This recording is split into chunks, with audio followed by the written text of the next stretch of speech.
Well, hello, everybody, and welcome to another episode of the Webinar Talk Show. My name is Tom Singer. And I'm Liz Green. And this whole endeavor really came about because Tom and I noticed that there were a lot of webinars. Everybody's getting a little zoomed out. There's a lot of webinars.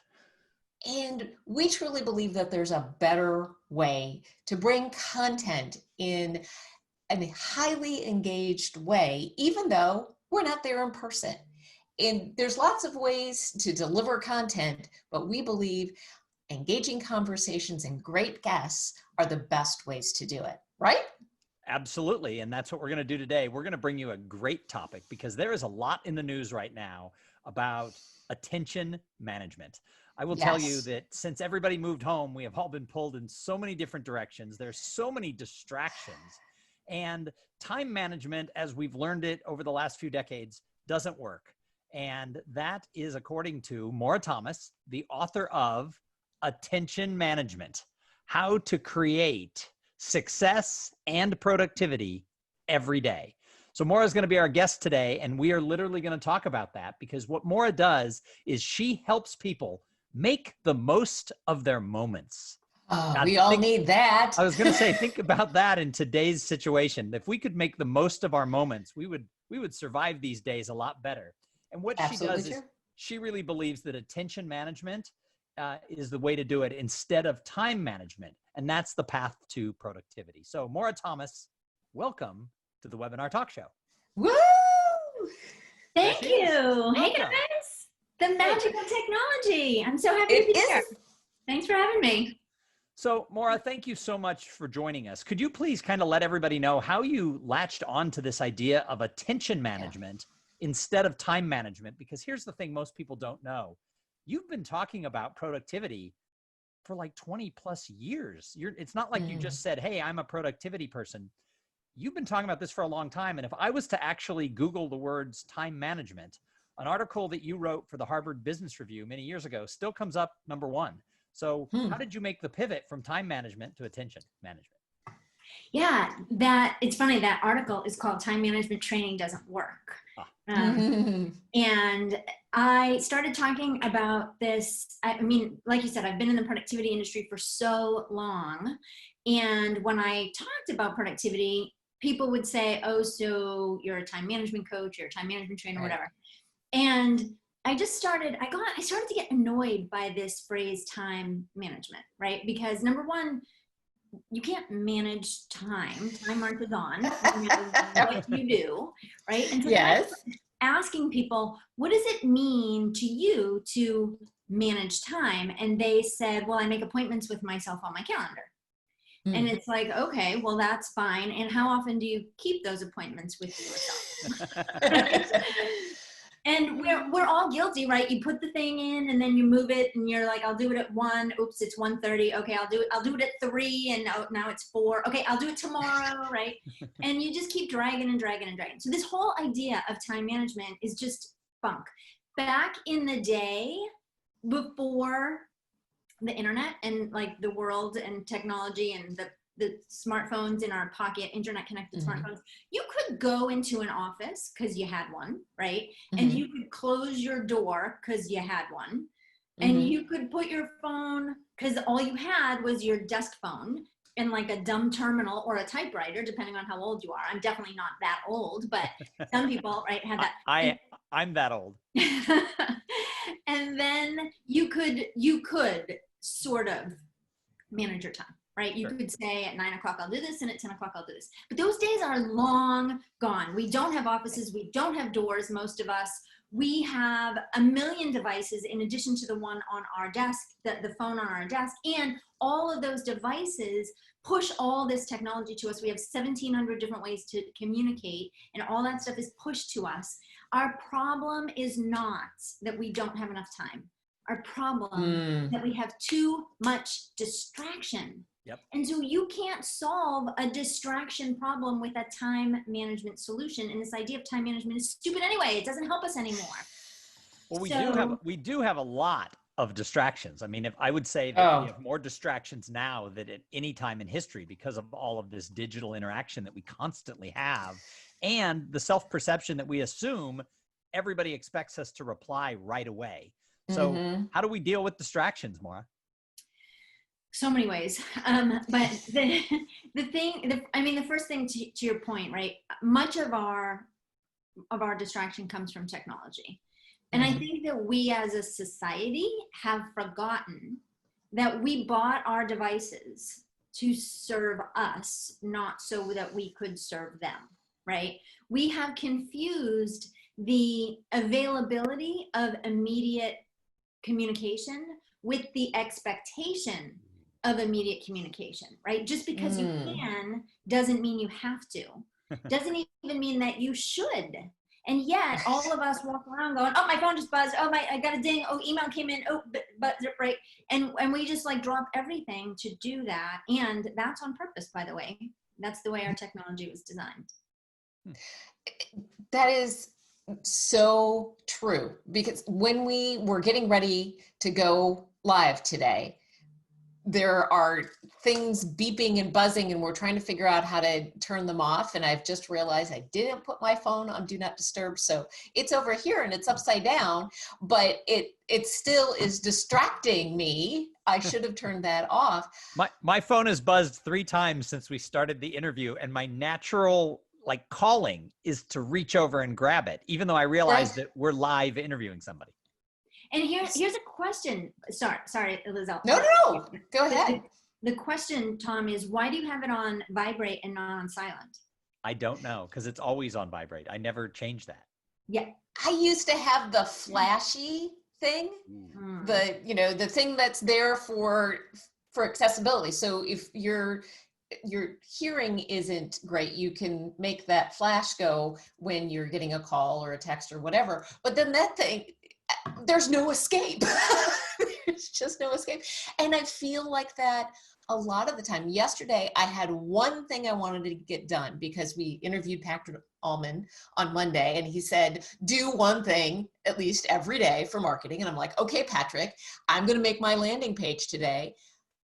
Did I make my landing page at 10 o'clock or 11 o'clock or 12 o'clock? No, I did it after dinner because I still didn't get it done. Help me, Maura. Yeah. Yeah, I mean, so the first thing you have to do is take control of your technology instead of letting it rule you. So shut off all the notifications with a very few exceptions. Ask yourself, those notifications that you get, do they really serve you? Or are they just doing their job, which is to suck you back into whatever app is sending the notification? Really, that's what it's designed for. It's called persuasive technology.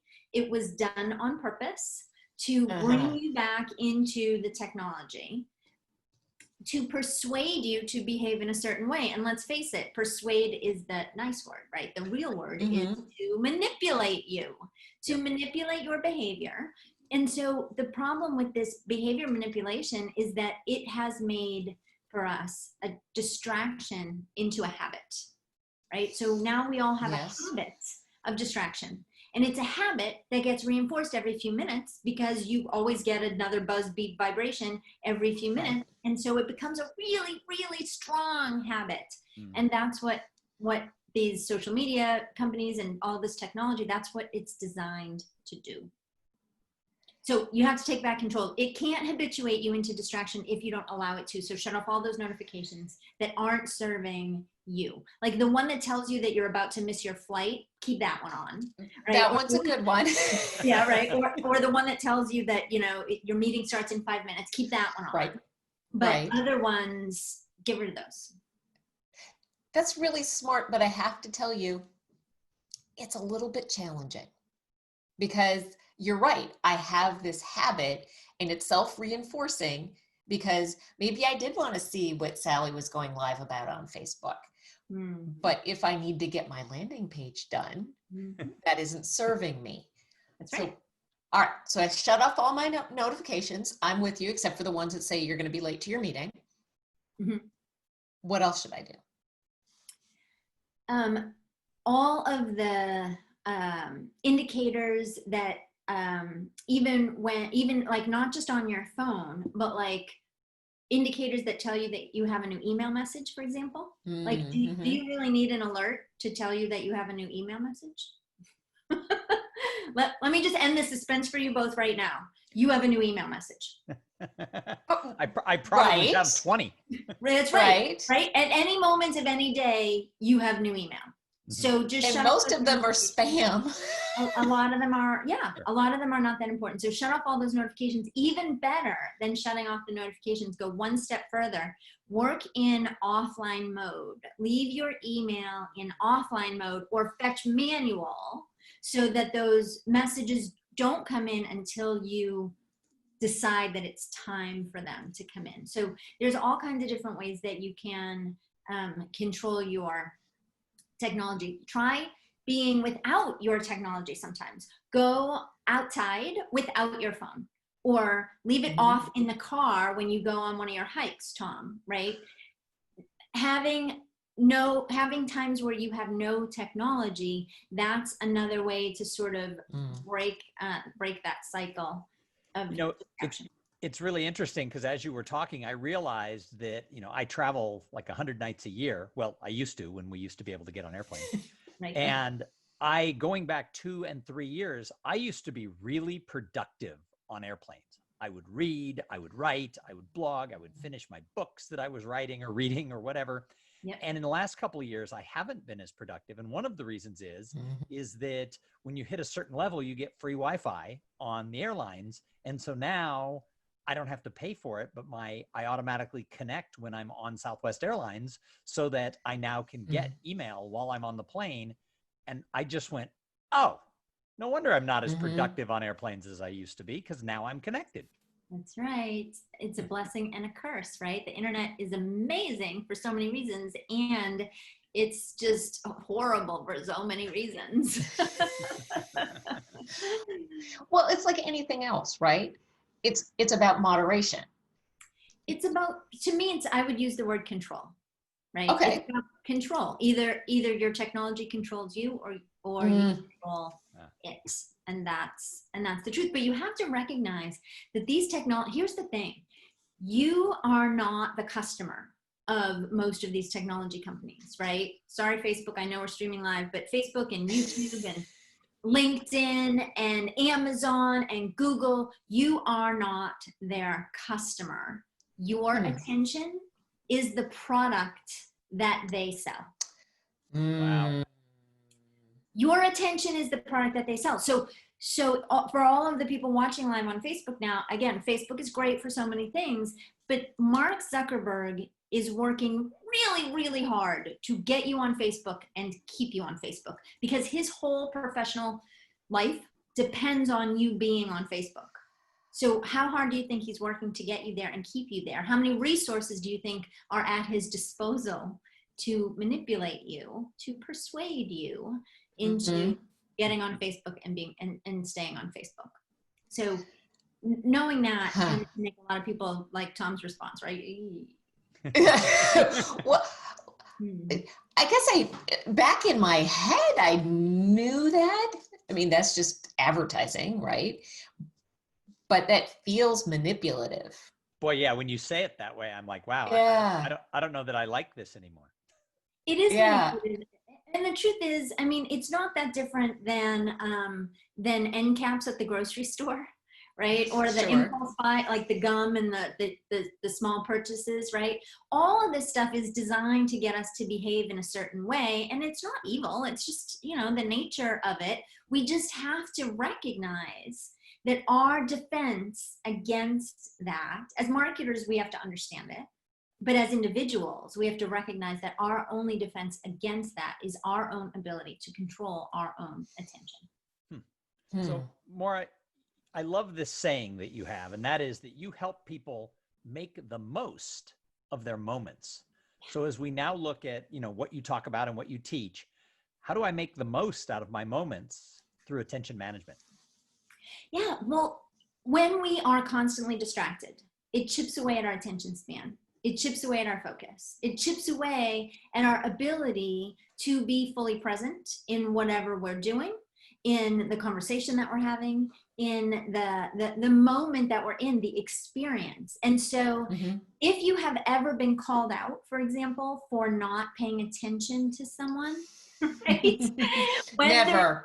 Right. Whether you are the one being called out, come on, yeah. Whether you're the one being called out or whether you're the one on the receiving end feeling like this person isn't paying attention to me, it's because this technology has so chipped away at our attention span that we just find ourselves sort of spacing out after a few minutes and we're looking at, right, you like you said, Tom, my phone is on the table and it vibrates, right? And so now you have to rely on willpower. I won't look at it, I won't look at it, I won't look at it, I won't look at it, right? I just moved it farther away. I actually have really good willpower when I'm live on an interview or if I'm on stage speaking to an audience, but the rest of the time my willpower is not as good. Well, but the thing is that why rely on willpower to, right? Because now so there's this whole dispute in the scientific community because there was this study that said that willpower was a depletable resource, and then it was hard to replicate that study, and so then there was all this dispute. But whether or not, putting that aside, there is no dispute that decision fatigue is a real thing. At the end of the day, right, you go home from work right back when we used to be able to go to work, but you get home from work and you ever had this experience where somebody says to you, what do you want to have for dinner? And you're like, I don't care. Right. Well, like every night. Yeah. Right. Because you just can't make one more decision. So every time your phone goes off and you think to yourself, there's my phone, I'm not going to check it. You get yourself one step closer to decision fatigue. And while you're having that thought, then you just missed what that person said. Right. And so you're not fully present, and people know that. Everybody knows, children know, babies know. On the phone, if you're not paying attention to someone, they know. And so you are not in the moment. And when you get called out, not paying attention to someone, it doesn't build a bridge in that moment in your relationship, right? Social tightening, Tom. Right. The phrase that you have coined that I love, it doesn't bring you closer to that person because that person walks away going, he wasn't listening. They weren't paying attention. Yeah. Right. Yeah. Absolutely. So so it could be a conversation, it could be an experience, it could be a task, right? You're only partly there. You're only partly in it. You're not making the most of your moments. Which is why I couldn't get my landing page done, because I was constantly being pulled away from it. And then you have to re-engage with it and get back to where you were. And yeah, well, I'm currently working on creating an online course on business development for attorneys because I do some coaching for attorneys. And so I'm trying to create this course out of what I've been doing. And I keep getting distracted. So I actually hired a project manager who now pings me like every 4 hours saying, where's the outline? Where's the first module? Because I couldn't do it all myself. Yeah, and part of that, again, is because our attention span is chipped away and because we have all these distractions. And let's face it, it's hard to write a course. And so anytime something else comes up, you're like, oh, let's see, that must be important. Let me just see what that is, right? That's exactly been my life for the last couple of weeks. Yeah. Procrastination in disguise, although not really all that disguised. So Maura, do you think that in this current situation where we've had to shelter in place and move home and everybody has left their office space, do you think that this is now getting exasperated, this lack of being able to pay attention? Are we better or worse in our current times? It depends. I saw a great quote on Facebook and I wish that I could give credit. But I don't remember who said it. But they said that we are not all in the same boat because everybody's like, oh, we're all in this together, right? We are not all in the same boat. We're only all in the same storm. Ooh. Oh, that's really good. That's good. Right? And so I have had so many people who have said to me, I like my family's having dinner together. My to-do list is shorter. Our home projects are getting done. It's so amazing. These are the people who are lucky enough to still be employed and be able to work from home. But there are some people who are trying to desperately keep their jobs while they have toddlers running around the house, or who've been laid off and are trying to find other ways to make money. And right, so everybody has a different experience, and so it really depends on your boat, right? Whether or not this is better or worse. Absolutely true. And one of my Facebook friends is a creative person. And she also has 3 young children at home. And she has been posting a lot about the fact that she cannot get anything done and feeling bad about that. My guess is that your description of the decision fatigue and the distraction is just compiling on her. In order to be creative, you need that brain space, right? In order to do that? Absolutely. I call it brain power momentum. Right? Ooh, I like that. Yeah, because so I liken it to, so here's the metaphor. Imagine your job is to ride a bike 10 miles, right? That's your job. Ride a bike 10 miles. And so you start to pedal and you pedal and you pedal and you pedal and you're starting to get tired, but you've built up some momentum and you realize, well, I can coast for a little bit. But just when you feel like you can coast, boom, you have to hit the brakes. Somebody comes out in front of you, whatever reason, you have to hit the brakes, right? So, okay, pedal some more, pedal some more, pedal some more, pedal some more. And every time for that whole 10 miles, you feel like you could coast. Nope, you have to hit the brakes.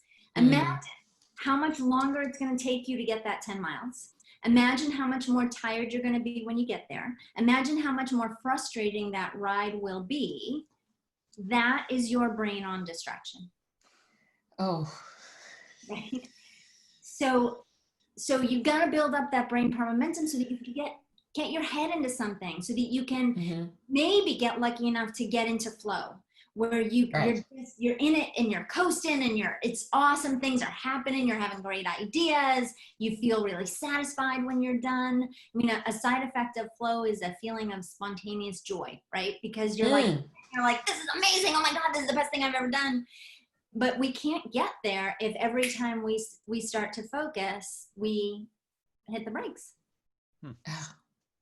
That's a painful metaphor. It's really painful. I am right there. It's even, what my brain went to is like, you're like, could I coast for a little while? And then you get the hill. That's what like bike rides are around our house. And it's like, okay, now I have to pedal uphill. And then it always seems like it's uphill and then no downhill. It's like, is this entire bike ride uphill? So what do we do if we feel like that's where we are, that we're constantly having to push that momentum and then having to stop? What do we do? Yeah, it depends on what the force is that is interfering with your momentum. For most people, it's some sort of distraction. So you can eliminate the distraction. So I talked about controlling your technology. Another thing that you could do, though, is you can, well, again, it depends on your boat, but you might be able to control your environment. So when you're at work, your colleagues will understand, unless you do it all the time, your colleagues will understand, can you give me some do not disturb time right now? Right. If you have a door, you could close it. If you don't have a door, put a sign up, put headphones on, but you need to be very clear, like, just for this, 30 minutes, whatever it is, please come back unless it's truly an emergency. Grown-ups understand that, right? So even when you're working at home, anybody who can read, right? If you have children who are old enough to read, they can understand that. If you have toddlers, you're in a different boat, and that's a different story. So I had a friend who, when he started working from home, what he did was and this was pre-corona, this is years ago, when he was working from home, he wore a ball cap, and his kids were a little out of the toddler stage, but they were still young. And what they taught the kids is, if daddy has the ball cap on, it's like he's away at the office. Mm-hmm. And so he would then take breaks where he'd take the ball cap off and go out and get some coffee, and then everybody could come and be with him. But when the ball cap went on, everybody knew that that was respect work limits. So that's kind of what you're talking about, right? That's right. That's right. Create a signal. You know, you can't use your signal all day, every day, because then it will cease to have any meaning. Yep. But you could do it. It totally depends on your own job, but you could do it for 15 minutes every hour, 15, 20, 30 minutes every hour. You could do it for 45 to 90 minutes, 1, 2, or 3 times a day, right? The frequency and the duration is totally up to you. But the point is, you got to have some times where you are undisturbed. And a lot of the problem that we're having is that a lot of people are trying to deal with all of the distractions all day long during the workday, and then they think they're going to get their work done all night. Mm-hmm. And that's just not sustainable. Well, because you need to sleep. One of the things that I did when our girls were little and I was working from home is I had the box of fun under my desk. And that when I needed to be on a call or I needed that bigger chunk of time not to be disturbed, I put the 2 longest Disney movies in that box, and they only got to watch them, and they loved them. Only got to watch those when I had a conference call or I needed to get something done. So it was a treat for them. And then they would say things like, "So Mom, do you have any calls coming?" They wanted the box of fun. Yeah. They wanted the box of fun. And we had, coloring books and things that they didn't get to use unless I needed some time. But you're right. It has to be special. You can't be in that zone all of the time because, kids need attention too. Because they need you. And when you're working at home, if you have kids who are a little bit older, and you could do this at work too, but you could put a small dry erase board or a board or something at the border of your workspace so that people could write on, hey, when you're done, Joe was here. Oh, that's a smart idea. Whatever.